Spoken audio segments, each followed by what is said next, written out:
Hello and welcome to the Southbound Sports Show. I'm your host, Richie Leahy, here with my co-host, Maddie B. We are in the Outer Banks. Just got done doing some crabbing. So out doing some physical activity. You know how awesome that can be. But let's kick it into high tempo. What do you got for us this week, Matt? Former NFL MVP quarterback Mark Rippon charged with fourth-degree assault, and I had to look that up just to double-check to make sure what all that entailed. Basically, anytime that there appears to be any kind of indecent touching, it leads to an arrest.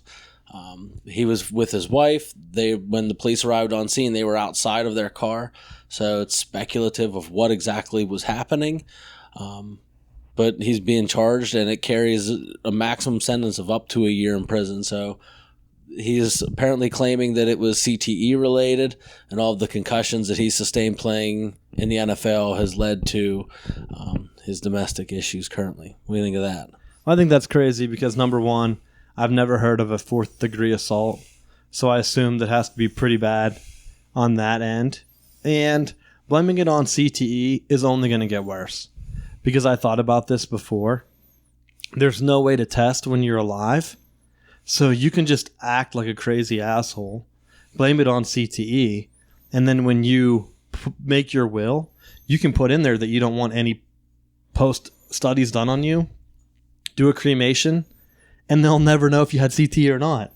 And they would just assume that you did. Well, part of the issue that I've always had with that is, what's to say that CTE is specifically related to playing football? Well, what's to say that you're just crazy and just had wrestling with your friends and got concussions doing dumb stuff? To be honest, I don't know. I don't know what they could do. One of the big ones that I think could affect a lot of people actually is car accidents. Because I was reading a study that was like a week ago or done by Stanford or someone, and they were equating the force of that. Sometimes it takes up to a decade to heal from a car accident is what I read. And to me, that's just baffling.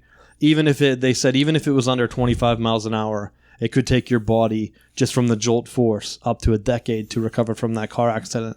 And so how would that not be worse than football? Because in football, you at least have one thing going your way, and that is the anticipation of the hit.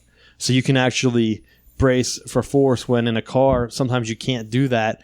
And even if you are, you have zero control because the seatbelt is going to rip you back into place no matter what. In football, at least if you get hit from like a blind side, there's really nothing that is going to jerk your head back the other way unless you hit the ground awkwardly. So just something that I read, figured it was crazy. And with CTE stuff, it's only going to get worse.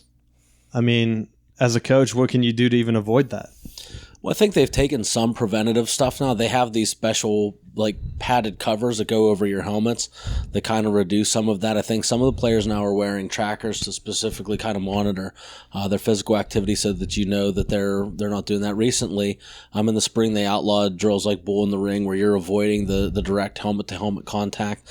And I think in some states, they're even restricting now the number of hours that you have to practice per week. I know with the college game, it's restricted, and you only have so much time that you're allotted for practice per week.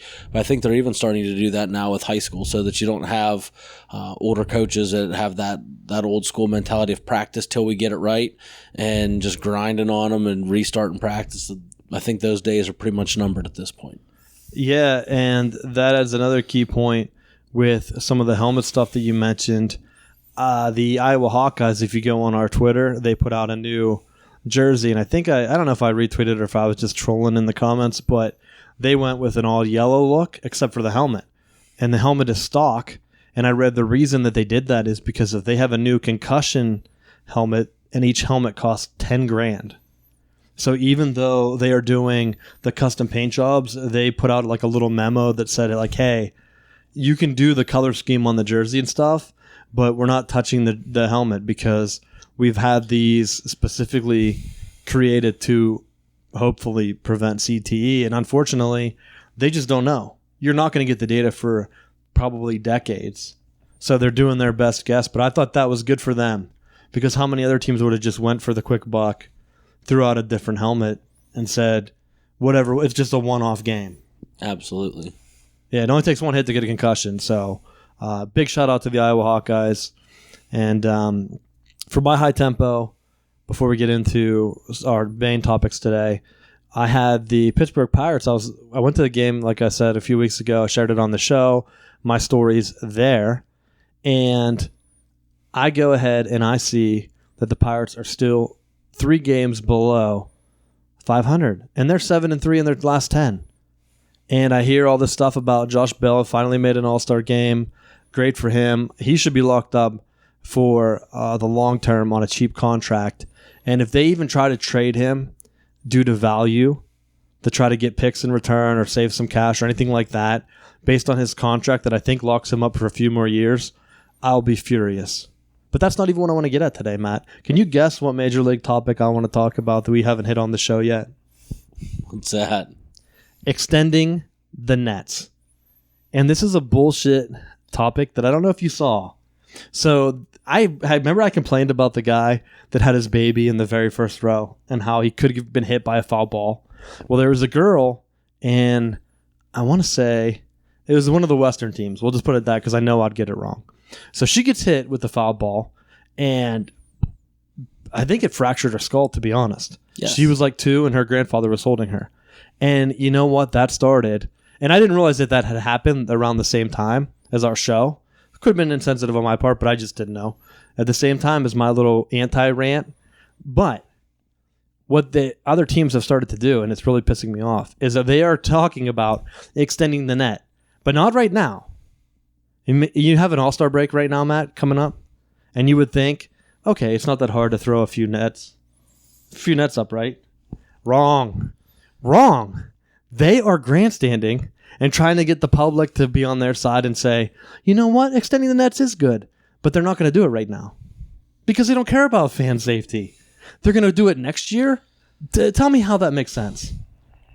The only way that it makes sense is if it's coming from the people who manage the ballparks, if it's an extra fund of, if it comes down to, with some cities, is it who's paying for those extra nets? It's not financially a make or break thing, but it still comes down to who's going to pay for it and which people are going to be putting those nets up.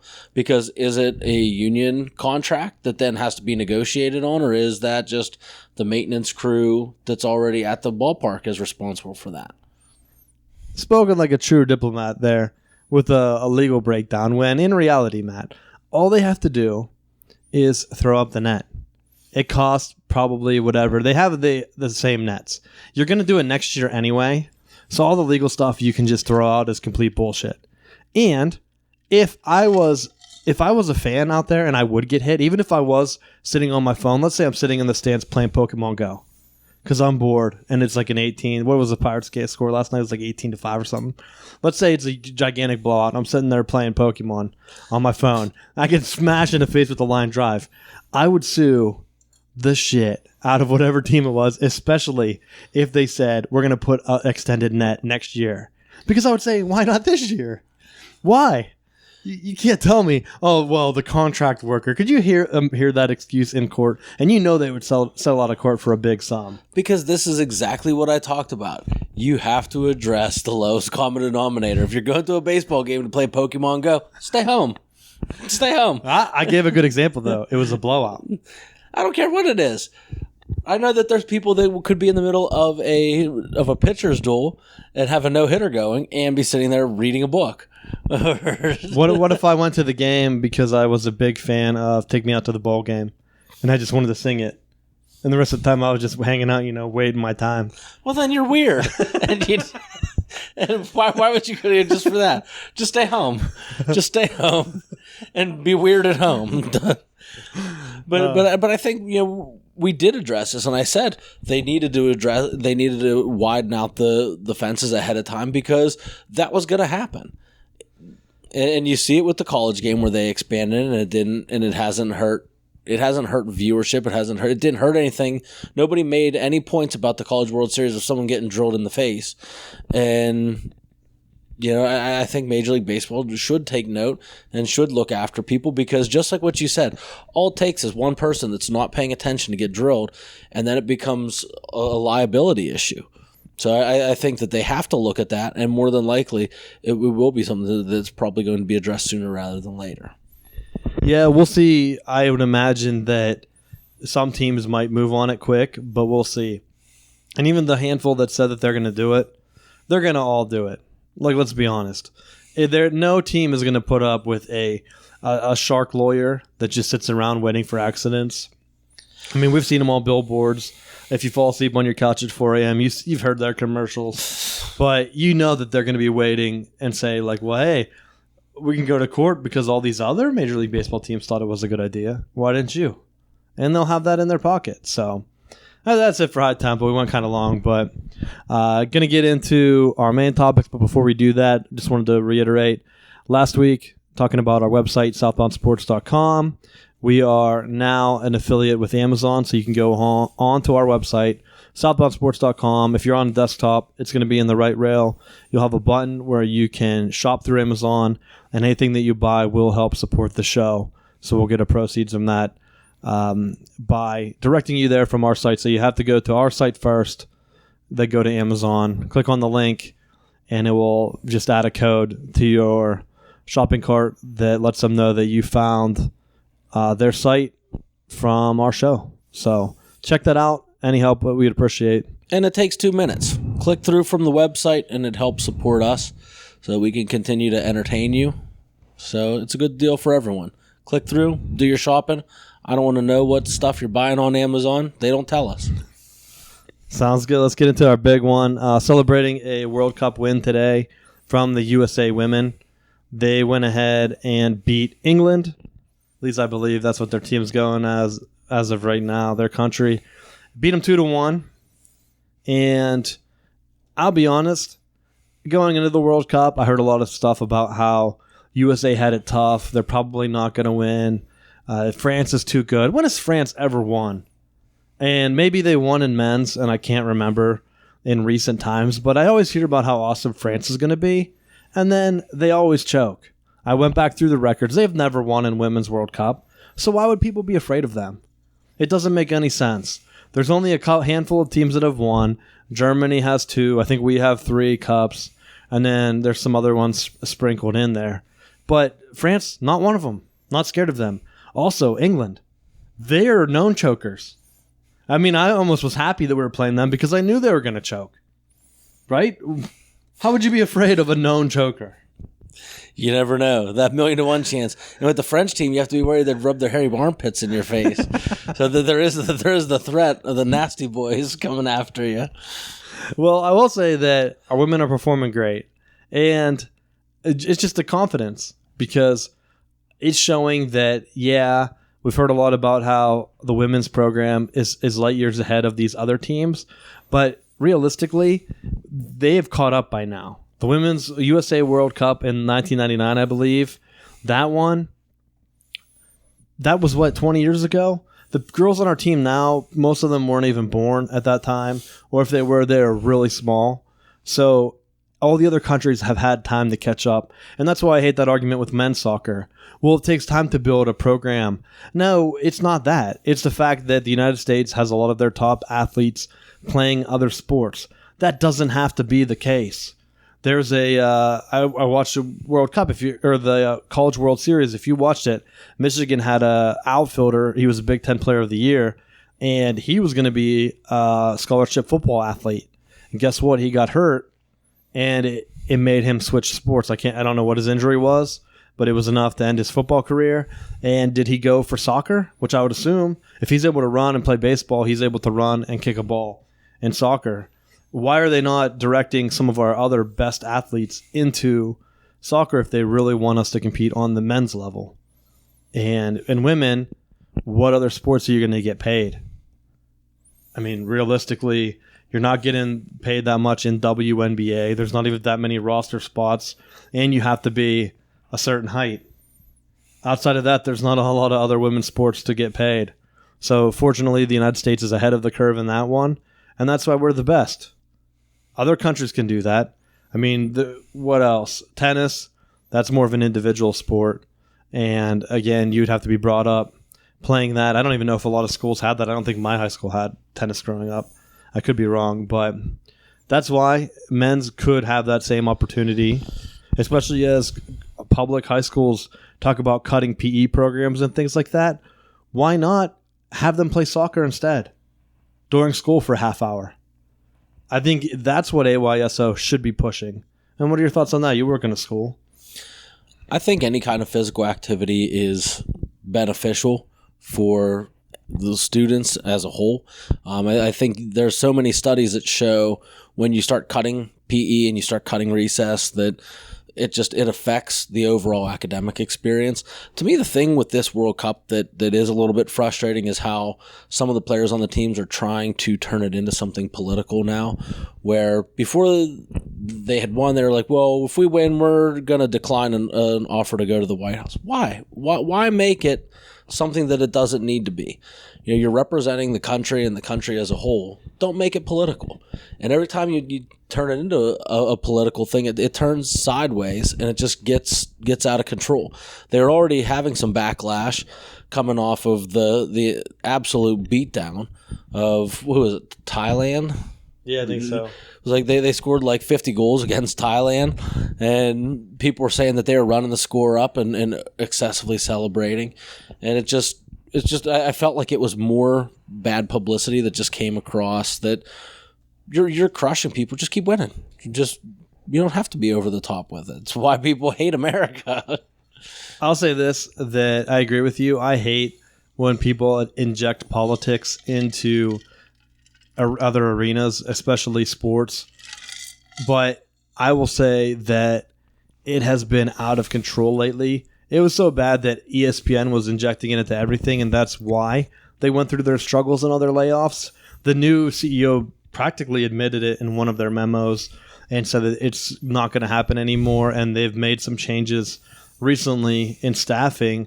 And I don't know if it's gotten any better because I honestly haven't went back to check out ESPN stuff just because I don't want to hear that garbage. And I hear the complaint that it's not just sports, it's due to social media. It is not due to social media. If you go back to when social media came out, it was a lot of people making jokes, trying to be funny, and then trying to shill their stuff.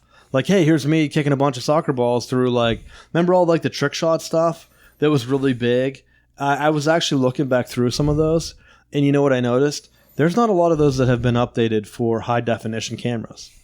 And you know why? Because people don't want to sit around and do that stuff, because someone will just come out and say, that's fake, or they'll get attacked for being like, hey, why are you doing this, wasting time? Because guess what? Everyone now gets offended on there. And I think that's the downfall of actually, like you said, celebrating. People hate that. Someone's going to get offended by that now. Because when social media first came out, you kind of had to be tech savvy. Same with like the web. You had to be tech savvy to get that set up and find an account. It wasn't tied to your phone. That any moron can go out there and buy a phone and immediately have all these accounts set up and see things that offend them. So you actively had to look for it. And I think it's changed in the past 5 to 10 years because now everybody has accounts and everybody's offended by everything. So now it's turned into this weird safe space where, like, if you're looking for something different, like independent, like our podcast here, you actively have to go out and look for it. And we're fighting against the grain because we're not going to get the visibility. So we're relying on people that have heard the show, listen to it, to tell your friends and tell others about it, because otherwise it's going to be very tough for us to get our name out there. And there's only so much you can do. You can troll on Twitter. Who knows? We get shadow banned once for that. We don't know why. It just said, like, hey, report of abuse or whatever. I click on it. It was blank. And our account was back up. But we don't know. So, like, anyone could just go ahead and say that we offended them, and we would have no idea. So, I hope the women run up the score, and I want to see more trash talking. I don't want to see it to be a political on, like, okay, I'm going to do this or I'm going to do that, because to me, when you do that, you're taking away from the team. It should be about the USA beating other countries. That's sports to me, especially on the world stage. I don't care if you want to go to the White House. That means zero to me. And if you don't want to go to the White House, then just don't go. It's just that easy. Like, you don't have to go. No one's forcing you to go. Don't make a big deal about it. It would be like me, Matt, at work, just standing up, getting like some type of award or something and being like, you know what? I'm not going to Disney after this. Or like someone after the Super Bowl, if they just randomly said, I'm not going to Disney World. Remember that was like a big thing? You're not making me go. Yeah, because that's almost as outrageous as what's happening now. And what you're doing, and a lot of people are like, well, they're brave, they're courageous. No. You're taking away from the team to try to make a name for yourself. And is it going to help you? No. I don't even remember that girl's name.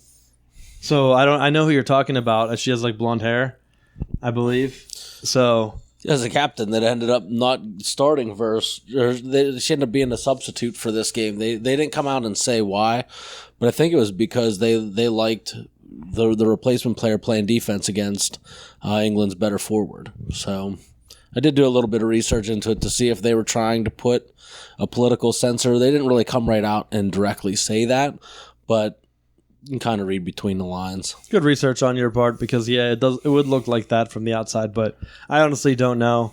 And I just want to see the team do well, and I don't want it to be overshadowed by that. I want to talk about how we're 1 win away from getting our 4th championship, which would double up the country in second place at 2.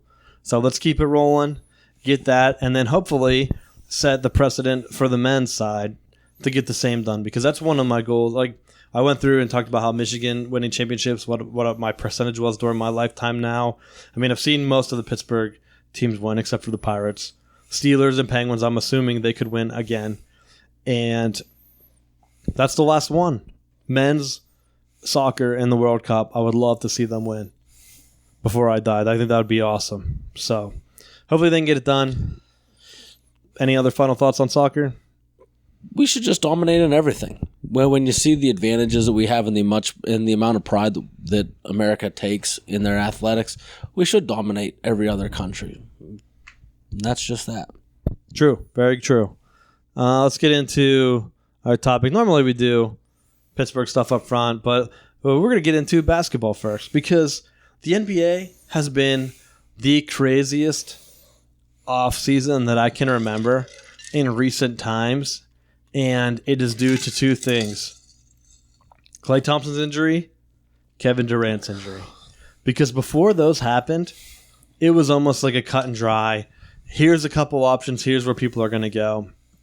And we'll see what happens. So Durant's potentially out for next year. You think he just got injured. Is he going to go back to Golden State? It looked like he made their team. We talked about it. He got hurt against the Raptors. When he came back early, which got him re-injured, he was in charge of the game, and they ended up winning that game. If you think that he would have played the last 2, there's a good chance that Golden State wins that series. But now, in a twist, he steals Kyrie from the Celtics, and they start to go to the Nets. So we'll start there. Durant has decided that he's going to team up with Kyrie, previously won a championship with LeBron, and they're going to try to do their own thing with the Nets. And I will say, I love that move. Because when have the Nets been relevant? Did they have Kidd back in the day? Yes. I want to say that they've made a run in our lifetime, but outside of that, they're pretty much a nobody, if we're being honest. So I love the move. It's just like Kawhi going up to Toronto and winning the finals this year. Great. Because I want to see other teams in basketball doing their thing and giving fans hope. I hate how every offseason it comes down to, hey, who's going to land in Boston? Who's going to land in LA? And I like the Celtics. But let's be honest. Mix it up a bit, because when those 2 things don't happen, it just feels like the NBA gets like a gut punch. Like, oh, great. Now we don't have one of the 2 winningest franchises as being good. Now who are we going to talk about? Oh, LeBron's here, but LeBron's not going to be here for much longer. And I'll start off by, I don't know if you saw his comments or what has leaked, but he's effectively looking for friends now. They get Anthony Davis, and I'm not high on him. And I'll tell you why. It's not a center's league anymore. We were arguing today about the 76ers picking up 2 tall centers and trying to play 2 forwards. I don't think it would work because it turned into a shooter's league. And the only way they can fix that is if they make the 3-point line even further away, and they're not going to do that. I honestly don't know how they can fix it. Well, it's an ebb and flow. You look at the teams like Golden State that they had their run because they had the guys that could consistently shoot outside. They could get away with it. When you look at why Toronto ended up beating the Sixers, the thing when Philly started to try to turn it into an outside shooting game and they tried to match shot for shot, that's where they went down. When they started to work the ball inside to Embiid played tough and was getting those hard fouls, getting them in foul trouble, and was keeping the games close. That, to me, is going to be something that could be something that would benefit them going into next year, where if you have something that makes you a little bit different, doesn't necessarily have to be complete. Like, I'm not saying trot out 5 of the biggest, tallest, fattest, slowest guys out there and just play keep away. But if you can do the Spurs, in the late 90s made a great move with Robinson and then drafting Duncan, and it was just keep away. They were able to work it between the two of them. You couldn't double team one, and it cleared up some open shots on the perimeter. So I think that that's something that could help, and it's something that you could do again, but you got to be willing to invest that time, and it can't be a copycat where everyone's trying to chase the next fad, because you're always outside of the teams in the front. You're always going to be playing from behind, and it's never going to work out for you. That's true, and I don't know. We'll see. Get your own style. I just also don't think that it's going to work with LeBron, because I think we've hit on this before, so I don't want to get back into it, but I don't think he works with a center that can't go inside out like Chris Bosh was able to do. I mean, they had some with Cleveland, but he didn't really take over and dominate with Cleveland like they did with a couple of the runs with the Heat. That's not his strength. His strength is getting to the basket. When you have a big body under there all the time, it pretty much eats away at his offense. But he's reached out to Kawhi. And if I mix up Kawhi and Kyrie a few times, don't knock me, because they're very close names. But Kawhi's out there, and he is looking to either, and this is what it comes down to, Matt. By the time this comes out, it might be settled. We don't know. But I just want to give my thoughts on why I hate it if he goes to the Lakers. He could stay in Toronto. I wouldn't want to live in Canada. So I wouldn't knock him if he leaves. I'll just put that out there. Would you want to live in a foreign country where only one team is in that country from the league? Like, people are just floating up for like he just a 1 day. Has all of Canada supporting him right now. True. He is the king of the North. But so you could stay there, be king of the North, I guess. Or for whatever reason, he's zeroed in on LA. He's either going to go with the Clippers or the Lakers as of right now. The Clippers, I would love to see it, because you pretty much become the anti-LeBron James. LeBron comes there. Everyone loves the Lakers. Everyone kind of hates the Clippers. But LA is a bandwagon city.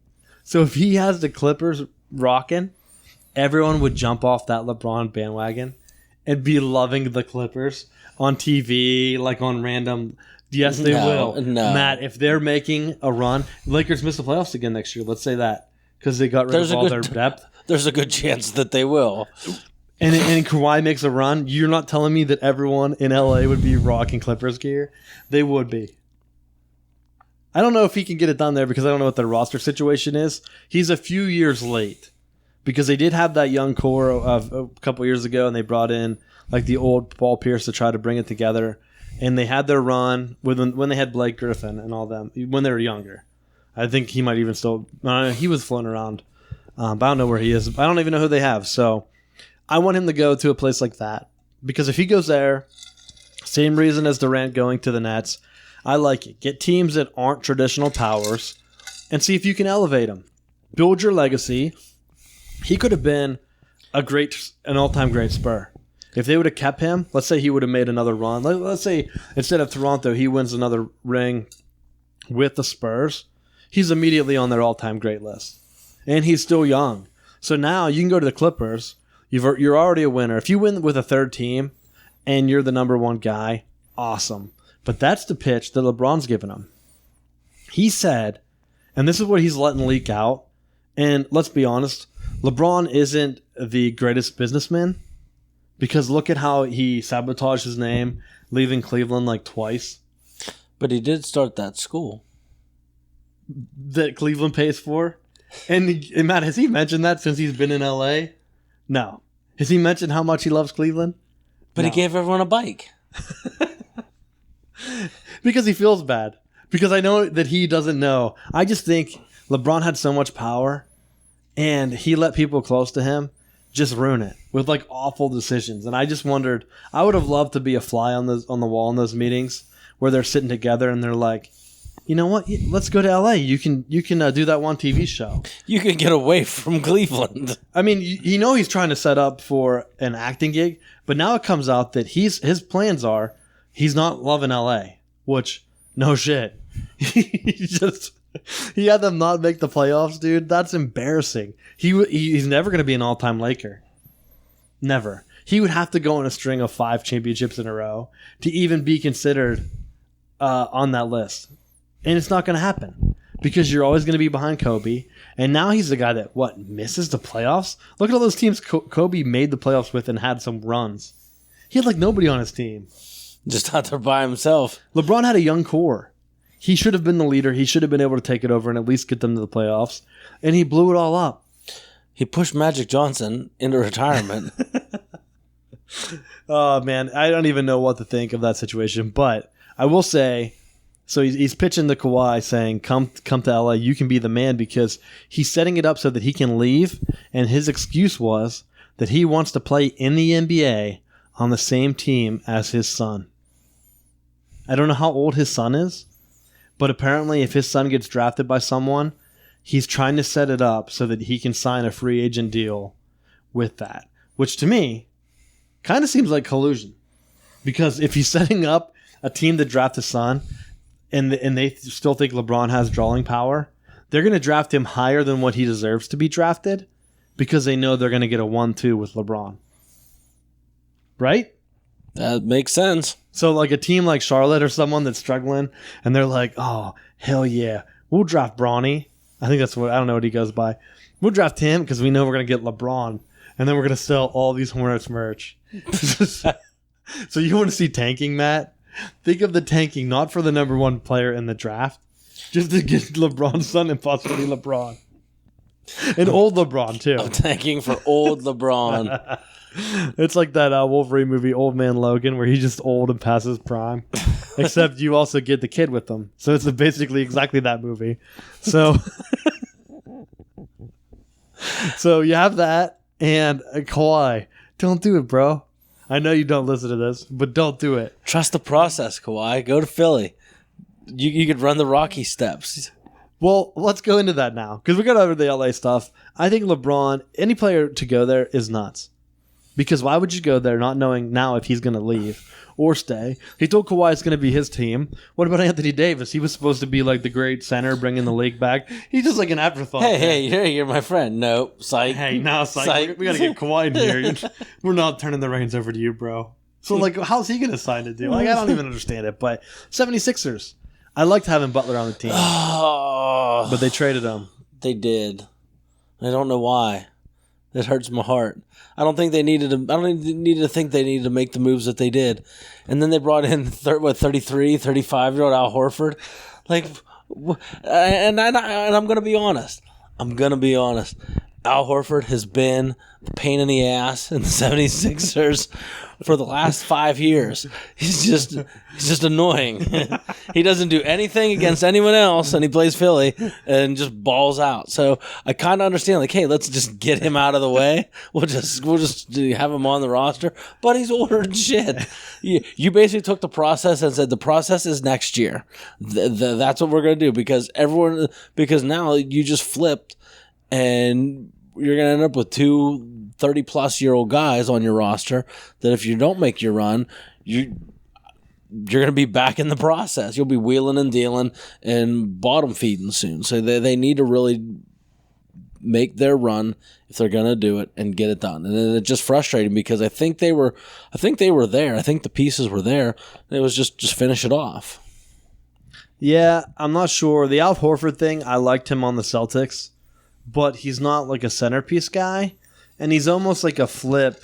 You're taking Butler, who I thought they had for the same reason, to kind of get some experience. You have a top-tier player that might not be in his prime anymore, but he's able to help with the locker room stuff, and he can relate to the younger guys, and you're flipping that to eventually get Horford, and now you're getting a guy that's older. He's definitely a locker room guy, but it kind of seems like, why? You were one shot away from overtime with the Raptors in what, Game 7? Like, that was the flip-up game, right, where Kawhi was in the corner and he threw up that one. You're not that far away. It could have been the Sixers with the championship parade. Absolutely. So why are you making all these moves? I watched the Celtics make like a 5-year run by not making drastic moves. They got their guys and they said, hey, we did all this process stuff. We talked about it. How about we just sit down and give them a chance to mesh? Remember how we were on the LeBron thing? Remember how every time he changes teams, he blows the team up and they suck?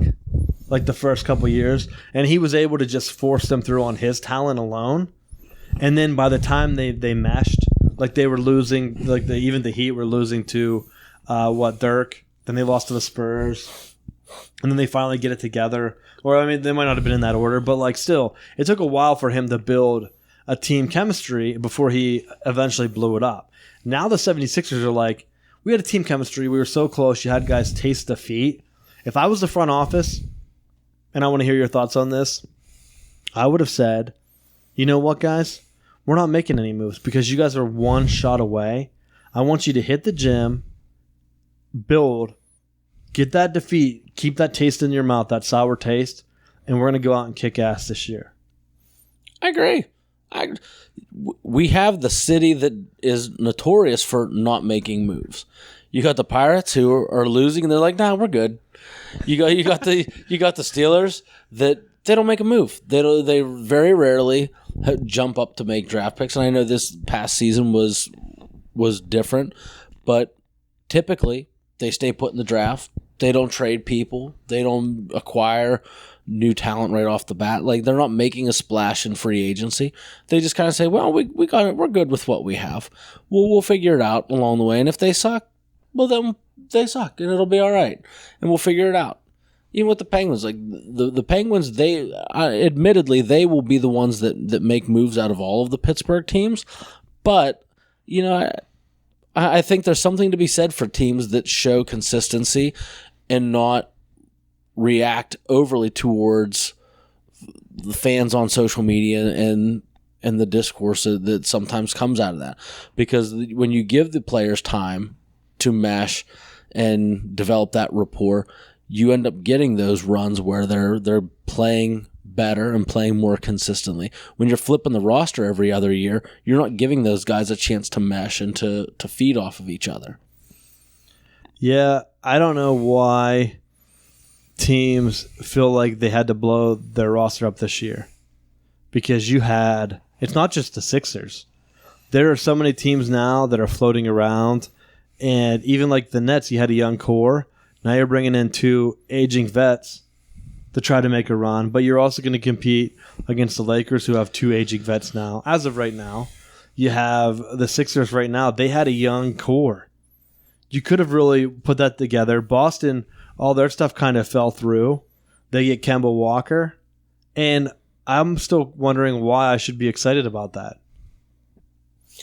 Like, I know he was okay with the Hornets, you could consider great, but that's a crap team. Well, I'm wondering at this point when the NBA is going to hit another strike. Because it's coming up. I think all sports are getting ready. Because everyone is signing these $180 million deals. Like, this can't become in every offseason, every free agent player is making max money. Because, I mean, you've talked about it before on the show. The ratings aren't as high as what ESPN inflates them to be. So they're not getting TV money for it. They're not generating extra revenue by these guys playing around, that it's not going to offset what they need to be doing. So if everyone's making that kind of money and there's not enough of it to pay everyone, eventually the ownership's going to hit a wall, and they're going to say, we need some kind of either collective bargaining or something that's going to restrict the ceilings of some of these players.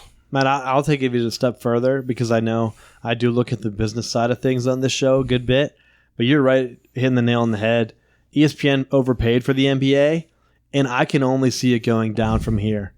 Because when this deal is up, they paid billions of dollars. I saw a graphic where the NBA was kind of like patting themselves on the back because they said that they spent so much money in this offseason with new contracts. It equals, I think, $2.5 billion. And that would have been enough to buy like all their franchises except for like the top 5. Like only like the Lakers, the Celtics, like Clippers or someone are valued over that amount. And I thought, why are they bragging about this? Because in a few years, you're not going to pay that. Because ESPN's not going to bid. They would be out of their mind if they bid that same price for your ratings. Because guess what? People are still cutting cable. Television ratings are way down. And the sad thing is, TV shows like Jeopardy and Big Bang Theory reruns get 2 to 4 times the amount of viewers as the NBA on an average weeknight. So if the NBA thinks that it's going to be like college football where the Big Ten was able to pit ESPN and ABC bidding against like Fox and CBS and all these other networks for their rights to drive it up to whatever the 100 million that they signed, that's not going to happen for basketball because they're not getting 10 million viewers on a noon on Saturday. No one tunes in. 10 million people might tune in to watch Michigan play Penn State or Ohio State on a random Saturday in the fall. They're not tuning in on a random Saturday at noon to watch Charlotte take on Milwaukee.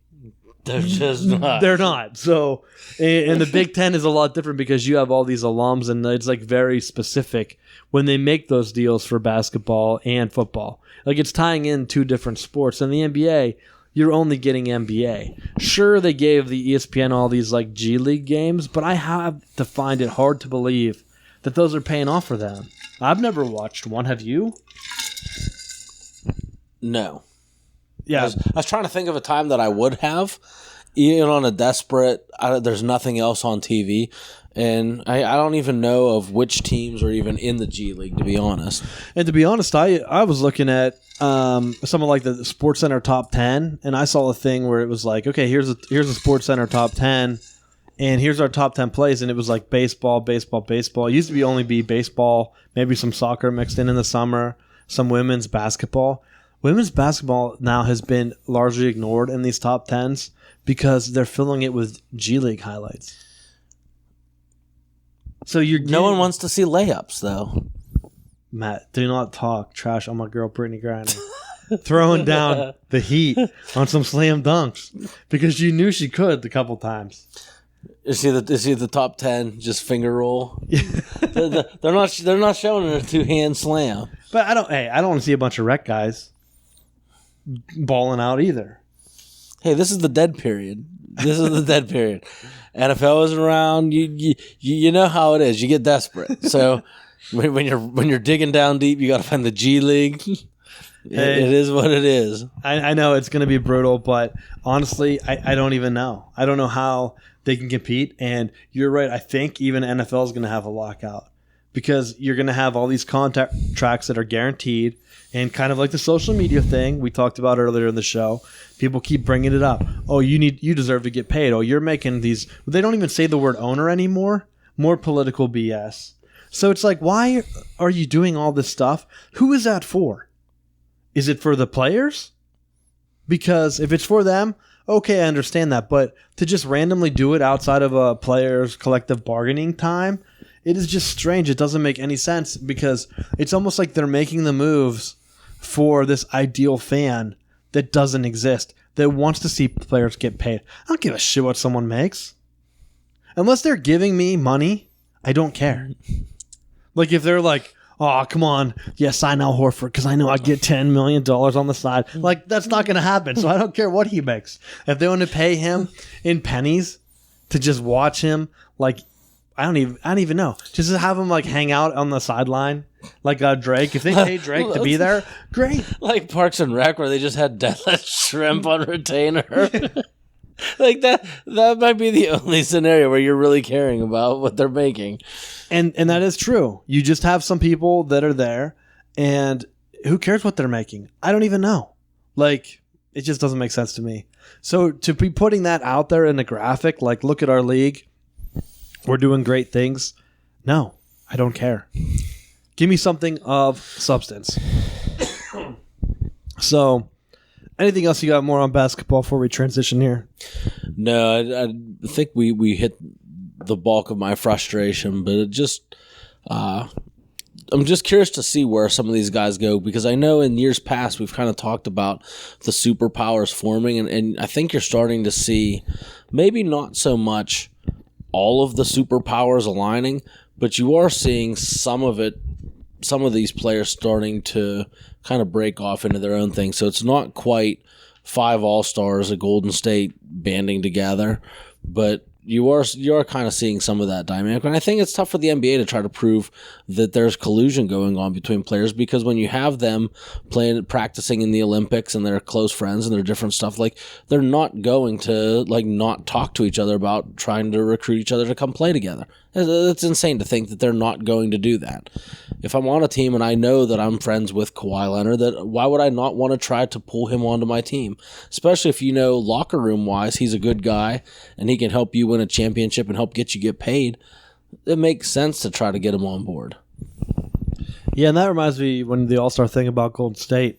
No one wants Boogie Cousins, and I remember the media networks really pushing him a few years ago. That guy makes some of the dumbest on-court decisions. I'm not surprised no one wants to pay for him. If you watch the finals and all the bonehead fouls he was getting, or turnovers, or like moving screens for no reason, why would you pay for that? And he came out and he was shocked that no one was offering him the $10 million one-year contract he wanted or something. Baffling to me. That's my final thought on that. When you come from the team of champions, you should just be demanding max contract. You should just play and shut up and just sit there and do your thing, instead of talking a lot of trash and then playing like an idiot. And then it's like, sign me.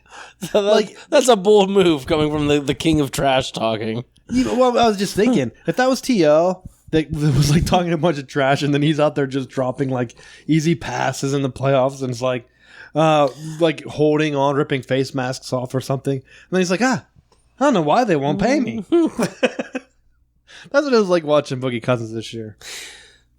So I have to laugh because it doesn't make any sense to me. Let's get into hockey. Penguins finally trade Phil Kessel, Matt. They made some moves. What do you think of the roster? I'm not going to go over them all here because I don't have them in front of me, but what do you think overall? Overall, first off, I'm shocked that Kessel pulled the trigger on the move. I'm surprised that they kind of flipped the roster with signing guys, trading guys, and being active in free agency. I didn't really see that coming. I mean, Pittsburgh's not one to shy away from making changes to boost the roster, but I was surprised that they were able to get Kessel traded and get relatively some value. I think they kind of added by subtracting.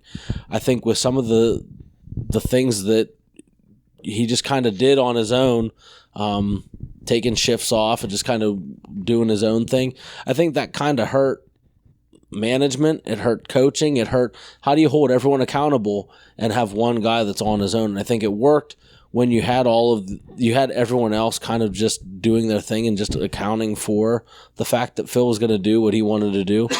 But when you started to have some of those veteran players either transitioning out due to the Vegas expansion, some of the other moves that needed to be made, I think it kind of just put them in a bad spot where they couldn't really let Kessel just kind of do whatever he wants, and I think that kind of hurt their style. So I think by making some of these changes, I think that it's a step in the right direction. I don't know that it's all of the moves that need to be done, but it's steps in the right direction. What do you think?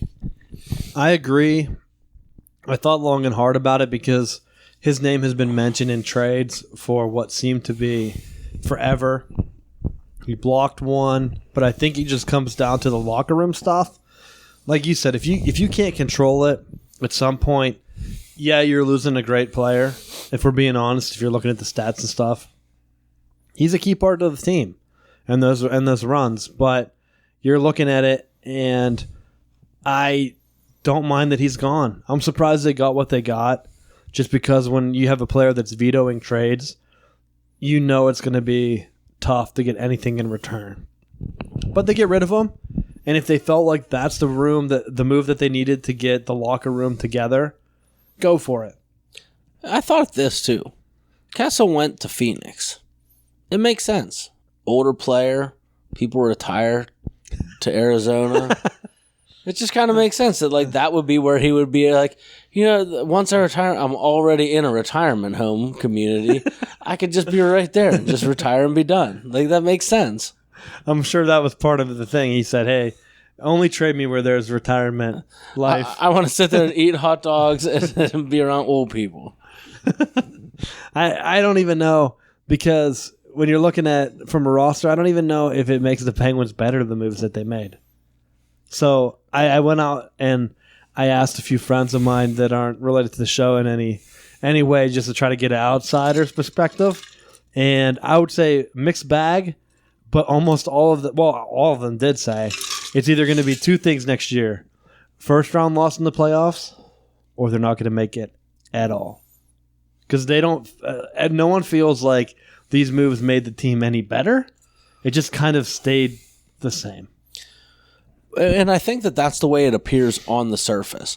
But when you get a little bit more speed and you get guys that are willing to do, maybe follow in line with more of what the coaches are asking and more schematically what they want to try to achieve, and just simply by not taking stupid penalties that I feel like the Penguins took last year, they have to improve. Just by not spending 3/4 of every game in outmanned, you have a chance to do something. That's very true. So I don't know how I feel yet. I was leaning the same thing. Probably going to make, just based on what I see now, the rosters, not a much difference. You're either going to be in the first or second round of the playoffs, and I feel like that is a ceiling right now. But you don't know how it's going to affect the locker room. You get some younger guys in, some hungrier guys. You get some speed that can close out, get your defense in a better position. Who knows? Maybe that will swing things, and you still have the superstars on the team that are going to be able to push you through. So let's see what happens. I'm just glad that they're finally making their moves, and they're not just sitting on their hands, because 2 years ago, I thought they had a short window and it was going to be a complete rebuild. They went ahead and went the other direction, where they're going to make moves and try to stay relevant for longer than that. And I'll say, at least I'm happy.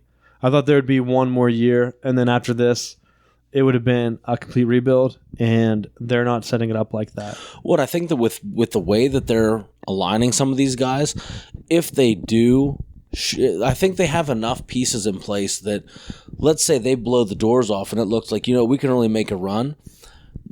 Hopefully with the talent that they've acquired, they have enough that they can potentially justify trading for whomever, or to move some guys around that can get them those last piece or two that I think that they need to get back into the serious playoff contention and cup participation.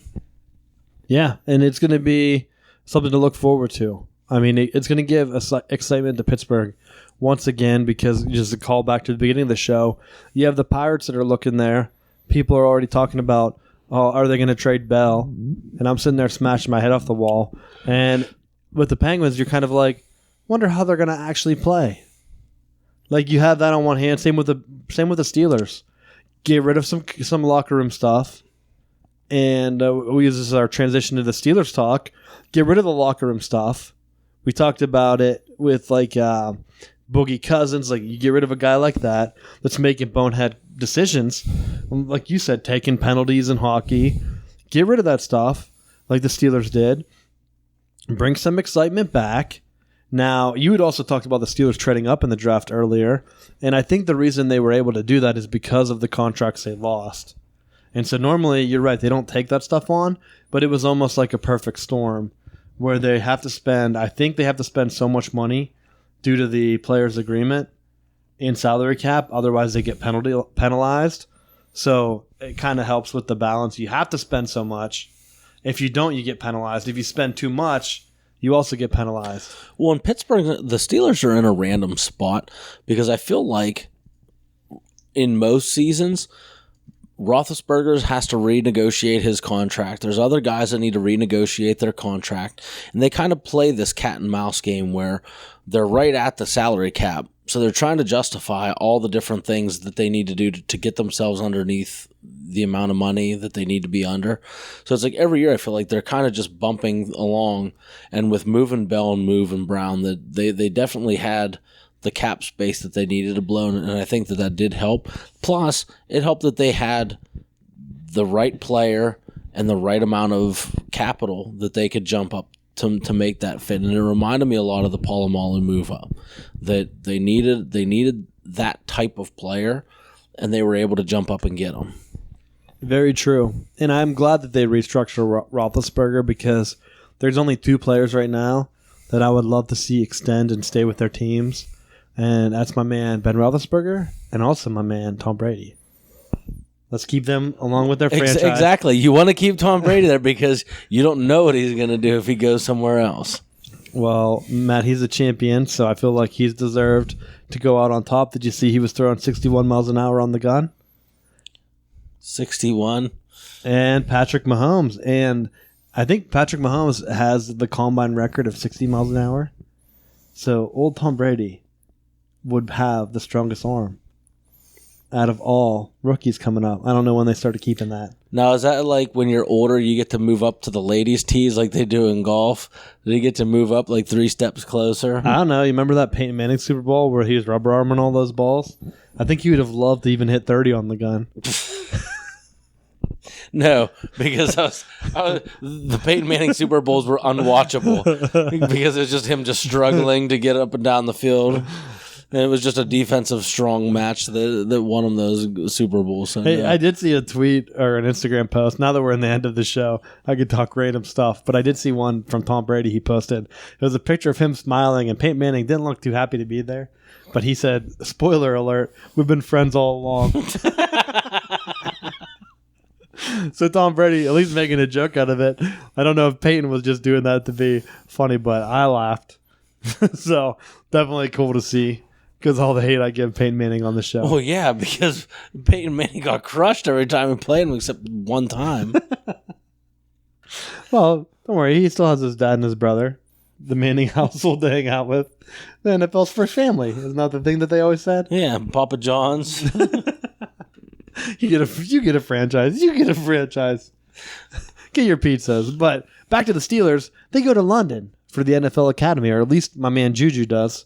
And I thought about this. And Why? What were they doing in London? Well, that's what I was going to say to you. Why?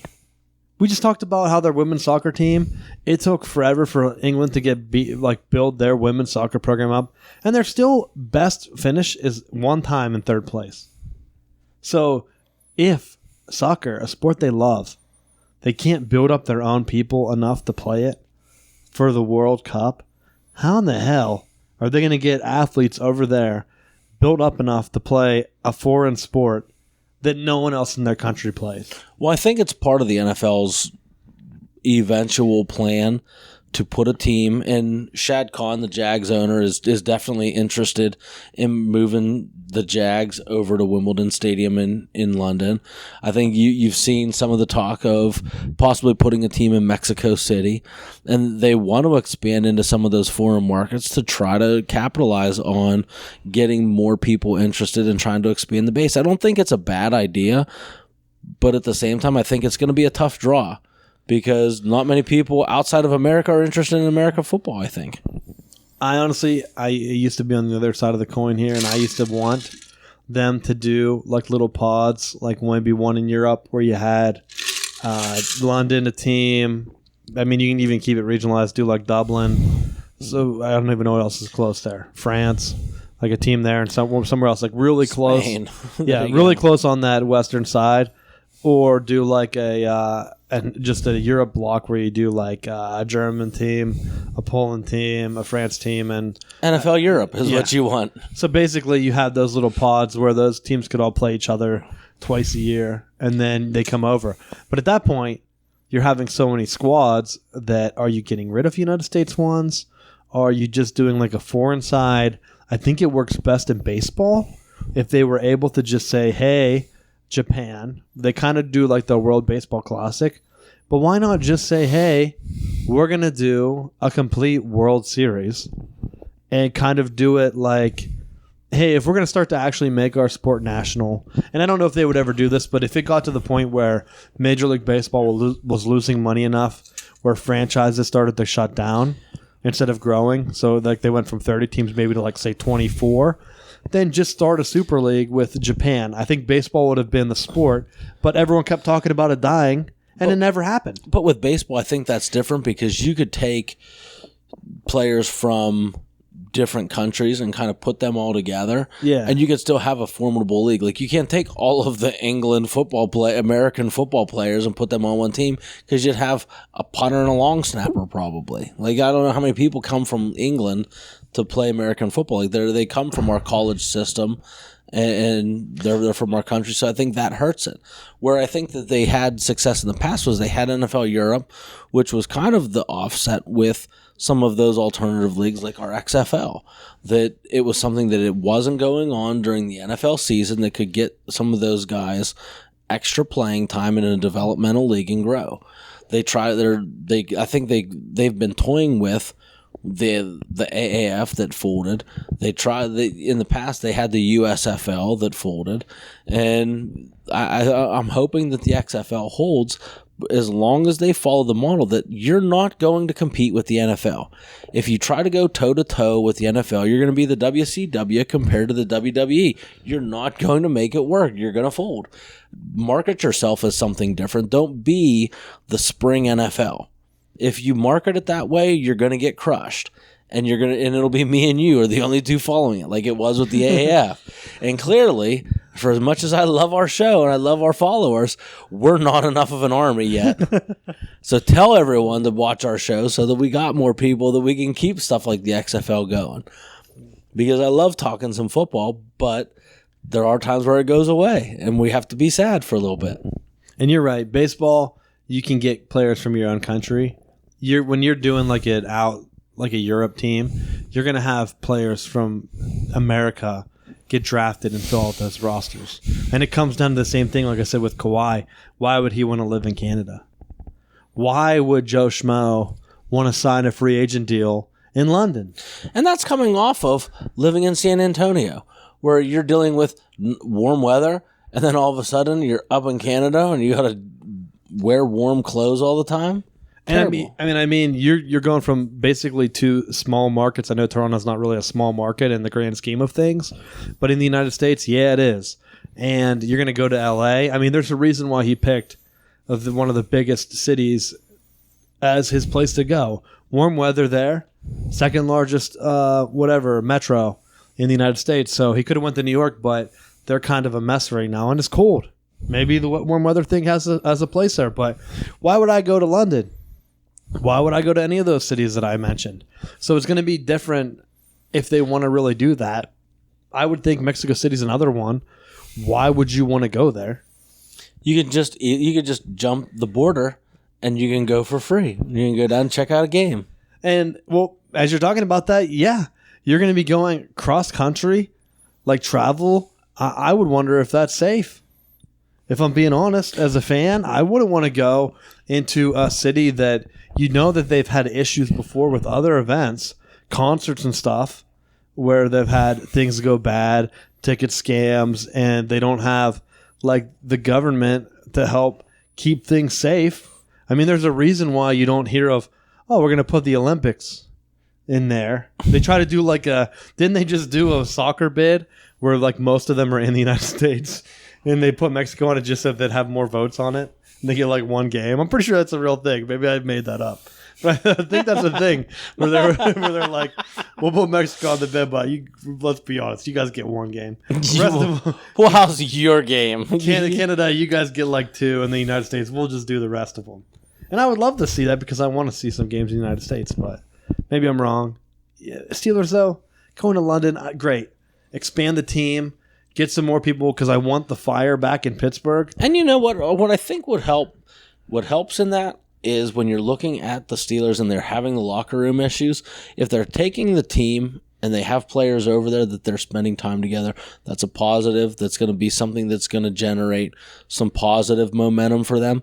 Then I'm all for it. Because anything that's going to get the locker room chemistry where it needs to be and kind of balance out some of the bad blood that you know was going on. Because if we're hearing about it, then it had to have been horrific in the actual locker room because most of that stuff is normally kept under lock and key. And so for us common folk to know, it had to have been a mess. Yeah, I agree. For people to find out, they had to have been talking about it and complaining about it the entire time. So, I don't know. The locker room, I have a feeling it's going to be great. We'll find out less than a month away. And like I keep talking, we're going to start transitioning more and more into football. Just had some crazy stuff happening because the NBA, you never know. They start to get all these weird free agents. Maybe them offering max contracts to players. Because I don't know if you know, like they're forced to give those big contracts out due to their bargaining agreement. They were trying to do that to balance out players so that they couldn't all sign on different teams. And it looked like it worked. So kudos to them on making a quick move, unlike the Nets where they might put the Nets up for safety reasons. But, yeah. And we'll see. But I felt like we had a good show. What do you got for the final bell? Do you have anything? Just want to see. I saw that Tyler Skaggs had passed away. And just wanted to send the condolences out for their family and those that are supporting the Angels baseball program because he was a young player, passed away, and thoughts and prayers with their family. Yeah, tough situation. None of the details have been released yet, but you hate to see it. Someone so young. I think they said he was 27. But other than that, I don't know if I even have anything more positive to end on. I was trying to think back through my notes, but I don't think that I do. So thanks for listening. Sorry to end on such a sour note. Well, we're going to end it on a better note. Go to the store. Go to our website, southboundsports.com. Well, you had to depress me. I'm not going to depress you. Go on there and buy yourself a t-shirt. Buy yourself a tank top. Put Southbound Sports on it so you can rock it with pride. You can even put red, white, and blue for the 4th of July. Yeah, tell your friends, actually. Just grab their phones, subscribe them to the show, give a 5-star review. I know we have at least one on iTunes. Whoever that one person is, you're the man, because it's not me. Or the woman. We don't know. Or woman. I bet we have a lot of women listeners because of me. Yeah, clearly. Just because I always look like a mess. They like a fixer-upper. Yeah, they do. Someone they can mold. A challenge. Yeah, mold. But, all right. Like we said, go to southboundsports.com. Support the show. You can support us through Amazon or our store. Thanks for listening. Tell your friends for real to listen to the show. We're going to get some other stuff out there. Football season is coming up, so you know it's going to be a great time, especially if you like football content. I know people are going to start looking for the show. So anyone that you talk to is looking for a football show. And call in. The number's on there. Leave us a voicemail. We want to know what you think. And leave the voicemail. Don't say just like 2 words and hang up because... Don't be a turd. We can't play that on the show. It has to be kind of interesting. But thanks for listening, and we will see you next week.